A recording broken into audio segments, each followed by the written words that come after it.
So when I come to the two new players, and the reason why I think these two, Chovy and Showmaker, deserve to be the ones who are contending for the top title, is they're not going off any legacy. They're not going off a championship 3 years ago. They're going off what they've done this year and last year and what they do every day in solo queue. So to me, the interesting part, and I think this is probably why actually Ashley was confused that so many people think Showmaker's the better player, is Chovy has a really high reputation with people like LS who love laning. If they just think of League of Legends like mid lane was 5 years ago, where if I get a 20 CS lead, I won the game, right? That's like a whole kill's worth. That's like the problem with that is in the modern day, especially, and this might be an LCK problem, where so much of League of Legends isn't the laning phase in the CS. It's like what you do around the objectives, and it's how you win skirmishes, like 3v3s when someone invades mid and you kill them in a 1v2 or something. Like that's kind of what makes people impressed now. So the problem is, if you just wanted to, if this was like a 1v1 game, and we're just trying to win the lane by CS,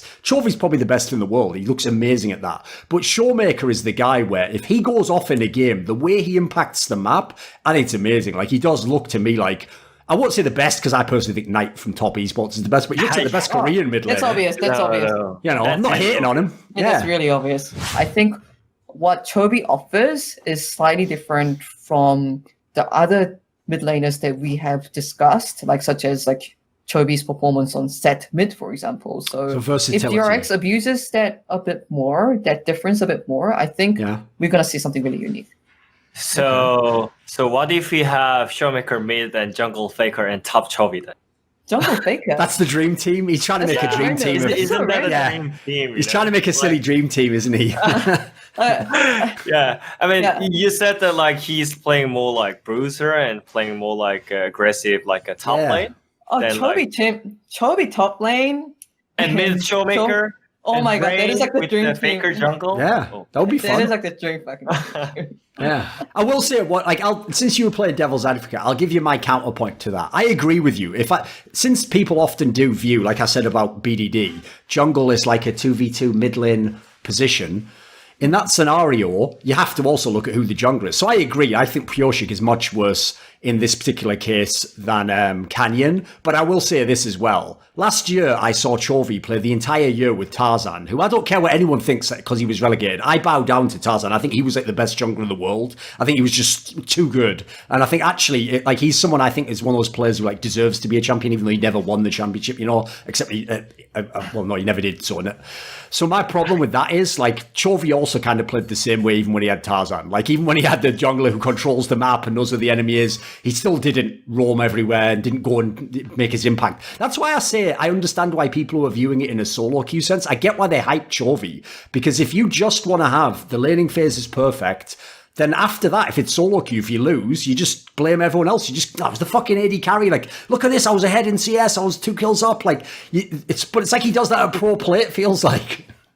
No, the other thing that kills me about this team as well is at this point in time, right, I know everyone who's a Chovy fan, listen, I was a massive fan of Frogger back in the day, so I can't talk shit on this. They are just basically counting CS numbers, going, look, but he won in CS, and then what you do is you go, the rest of the team sucks anyway, so the rest of the match didn't count. That was the true 1v1 part of the game. But the problem with that is this team looks like the worst example of that I've ever seen from Chovy, because individually, if I isolate him as only a mid laner, he's always one of the best in the world. He's always in contention, usually for best in the world. He has a million fucking champions, plays all these matchups, he always has good CS. The problem I have is this. He's now been in 3 completely different teams where the same story plays out every time, which is all his fans, he's a genius who his team just doesn't know how to use him. It's brother, at some point in time, either a coach, your teammates, you have to be able to explain to them how to use you. Because one thing I don't actually like about Chovy's game in that sense is I've seen too many times where it does look like he's doing awesome individually, but either his team doesn't know what to do with it, or I have to speculate at this point in time, 3 different teams, or he doesn't know. Maybe in solo queue when everyone's playing for themselves, maybe that works. But in some of these team games, even some of the picks, that Sion pick, mate, I still don't understand what that draft was. Who was going to win the team fights? What? Sion, no, that's your best player in the whole server. In theory, if you're Hanwha, the one thing you can say every game is if we give Chovy the right matchup, we have a chance. That game's one where I don't even understand the comp. So, give me some thoughts as a coach here, Abaxio, because on the one hand, I can acknowledge he's clearly a very talented player, but I also feel like I always think if you're going to be a superstar player, especially if you want to be selfish, you want your picks, you want things your way, you have to be able to explain to people how to use you, at a point in the game where I'm the strongest, Now, listen to me. I'll tell you which lane I need to go to, where we need to play, when we need to fight around me. Because if you don't do that, like, yeah, you can say it's your coach's fault, but it's also on you as well if you want to be a superstar player, in my opinion.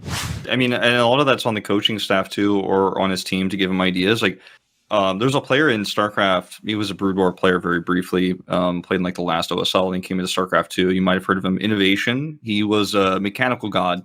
His APM, his ability to macro was so good that he was extremely dominant player in his top era of StarCraft 2. He's still fairly decent today, but he would always have more units than everybody else because he macroed so well. He'd have more Marines, more Marauders, more Medevacs, and it was just like this endless stream of Terran units killing everything. But then he had like a bit of a slump at times when if he ever got behind or if someone messed with his build and he couldn't actually get those units out like as quickly as he could. It'd be like if a speedrunner gets to a point where they mess up too many steps, they just reset because like, oh, I can't get to the pace of the game where I'm supposed to. Like, he would struggle to figure out how to transition so many times. And then he joined, SK Telecom's Pro League team. I don't know if it was Coach Park or if it was Uwe at the time who was coaching that team for StarCraft 2, but whoever the main coach was, ended up turning him into an extremely versatile player because up until that moment, he just was macro, just shit out units and like, I'm going to kill you. And then he would get behind and it would be like, the fans would be like, well, what's going on? Like, why is he failing here? Like, he's not that far behind, like, but he doesn't know what to do. He's not dropping. He always drops, but he's not sending drop ships. Like, what's going on? And I feel like he was a player who needed someone to coach him how to play from behind and how to adapt his builds and actually how to transition in games where he wanted to do a CC first, but then he got cheesed, and then he had to cancel his CC. And how does he transition and get that speed up going again? Get his production back going and actually start doing some harassment on the map instead of just streaming units. And I think that Chovy is a really similar case in terms of like in this very micro situation where he's actually playing against minions and one other player in the lane in an isolated case and just never losing and never messing that up.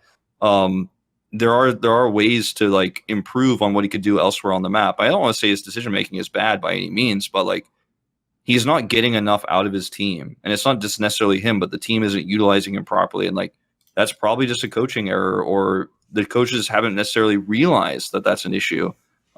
Because it's hard to even say like we need to do more for Chovy when you look at his stats, right? Like who's the guy who's going to stand up, in the coach meeting and be like, I don't know if Chovy's actually, if we're doing enough with this guy. Like, well, I don't know, wasn't he up 120 CS and like he had the most damage in the game and like he had the biggest gold lead? Like who's going to be that guy to stand up and say that? Cloud9's drafts have actually been really good. And the way that they sort of drafted Tryndamere was really, really good. It might have been because I also spoke with Cloud9 and like helped them in terms of like how to properly use the pick. That probably had something to do with it. But when it comes to Chovy's Tryndamere, everything about the play style, the build, the draft, how he actually played in the game, everything was wrong. Like he played... the reason that mid Tryndamere has become a thing in the past month or two is this Chinese streamer on the Korean server who has gotten like top 10 in Korea with this Gore Drinker build. And the problem with the Gore Drinker build is it's so like solo queue-esque, and you kind of become a secondary carry when you play it. So it's not this super hyper carry Tryndamere that you would actually expect. Chovy played Grasp and Gore Drinker, which are both two really low damage, just super early game centric like styles. And then he didn't even really try to pressure the lane. The only thing that he got out of lane was a 20 CS lead. And that's just because he was farming camps. He wasn't even denying Gragas anything. He's playing Grasp, which is a lane dominant rune, doesn't play to lane.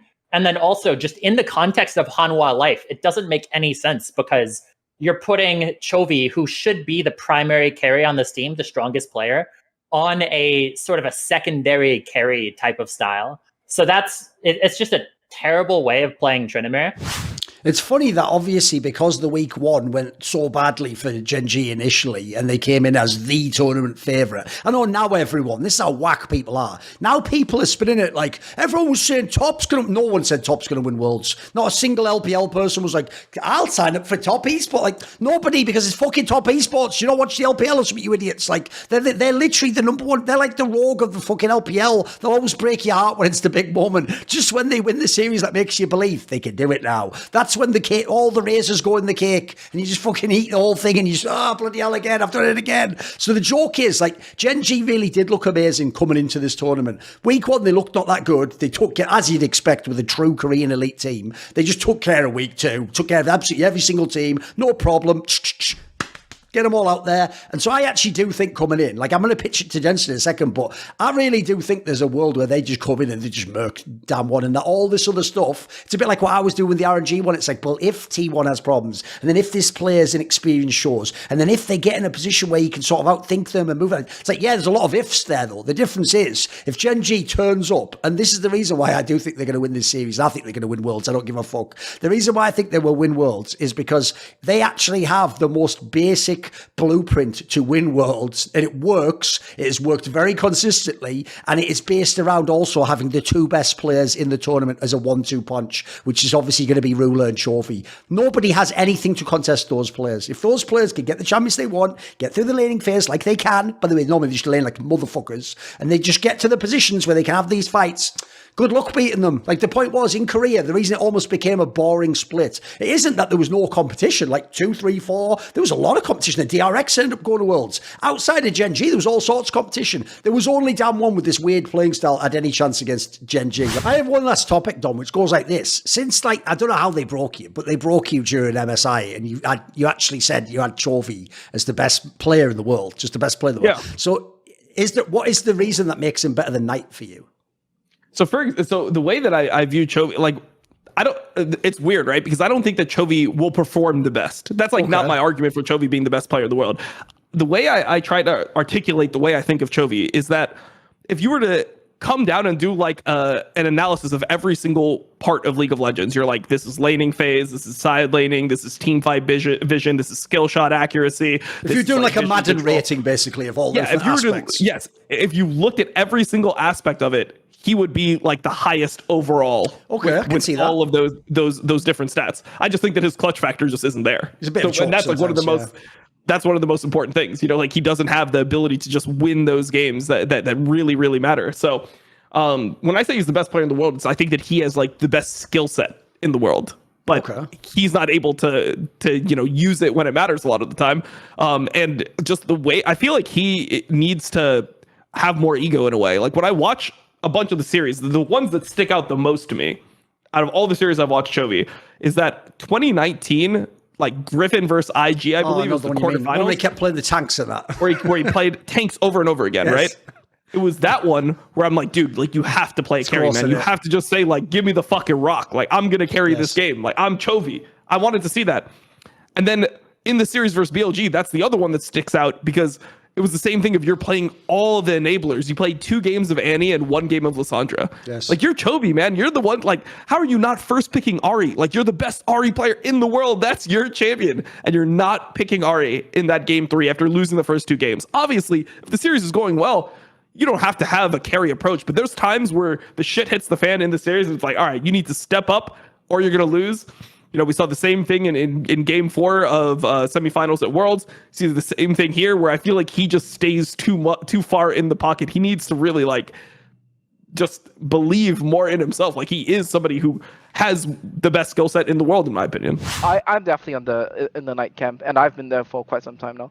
I think Chovy is someone who's who if you're scoring things in a way that rewards the way that he plays, naturally he is going to look the best, right? Because it's very polarized. The way he TPs the side lane to pick up the additional wave for farm, the way that he tends to draw jungle support to help him in lane. I know that this year he has changed that playstyle quite a fair bit. He has adapted, and he's been playing a little bit differently, playing a little bit more towards that enablers and things like that. But even like the Yone performances, even like 1 year back, 2 year back, he will pick the Yone, he'll go up 100 CS, and he'll still lose the game. And people who don't really understand what's going on, they would just think that he's being entered by his team. But I have to say that it's a little bit of it's the curse of playing like Chovy, where if you're gonna play in such a manner, your team has to. It's almost difficult to compare to say who is the better mid laner, because for me, I have a very clear stylistic preference, right? I don't like the way that Chovy plays in general, so it's harder for me to make a case to say that in my metric, in my view of the game, that he's is the best mid laner or the best player in the world. Right now, people do think that some of the terrain changes and some of the actual fundamental game changes to League are much bigger than past seasons. So actually, maybe it will just make like solo laners fucking super sick. Maybe if you're like some god farmers, which it helps if you have fucking Keen and especially Chovy. Chovy's probably the best farming player ever in League of Legends. Like the joke is, even though ADC was known to be the farming role, like mid laners just have the mage players and mid laners are gods at farming. We all know that. And spoiler, even though look, I was obviously going with other players. Like I was a fan of Rookie and stuff. If I'm a fan of Froggen and fucking Larson, I have to be a fan of Chovy. There's no choice, is there? Like, what would at that point? Like, is it just because the Korean I don't like him? It's the same shit. Just farm the lane perfectly and then make your jungler like fucking play for you. Which is exactly where though I have a little bit of fear about this team. Which is, even though I agree with you, Kira, if we're just doing like that GOAT conversation, because you remember when they all came in the league, you got Chovy and Showmaker and fucking it was the third one I'm forgetting. Who was the third one that came along that? I guess maybe BDD was a similar sort of era. When these players were coming along, people were trying to because if you remember, BDD used to win MVP of the league. Then like Griffin had Chovy and they were like at the top. Damwon came up. When people were doing that discussion, who's the best out of them though? Who's the best mid laner? The problem is at the time, because Damwon eventually got like the dynasty and were the dominant ones, everyone used to go, which obviously Showmaker. And if you're a Chovy fan, you all know what he used to say. He used to go, let us have a go with Canyon. You know, if you've never seen like fucking Chovy, I mean, some of his teams, mate, he was working with nobodies in jungle. Like, give us Canyon. So I do have my concerns. The other obvious one is the Chovy Keen thing where like, look, it's not, here's the thing. I will never say that Chovy choked at this last Worlds. That is a narrative that just people press too hard. I would say it's more like he just didn't play his best games. And even then, by the way, you can tell who never watched that BLG series because he had a couple of fucking good games in that series. Like he wasn't the reason they lost that series. So to me, I do think the problem is Keen hasn't done much internationally so far. That's been underwhelming at the Worlds I've seen him at. And then Chovy, it's more like I'm just waiting for him to be the MVP of Worlds for real. Like he's capable of doing it. He's that good. So I do think the pieces are there.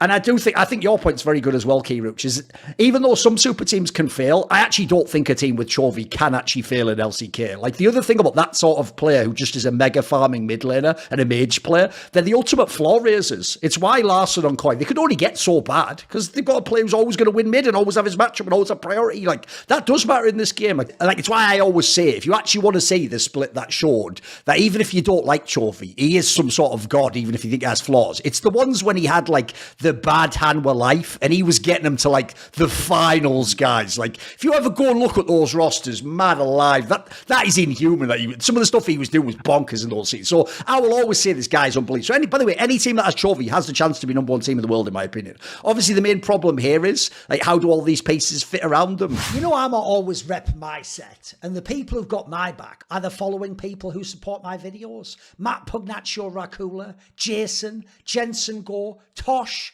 Toucan, and you know the all-time ride or die, Jerky's Minion, isn't it? Special thanks to him. Do you want to suggest a topic or a guest for my content? Want to find out who the upcoming interview subjects are? Do you want to take part in one of those long discussions with me where you set the topics? Maybe you want to ask me a question for my video AMA? Well, all of those perks and more are available where? At the Patreon link in the description box below. So put your money where your mouth is and join the Scroominati today. You dig?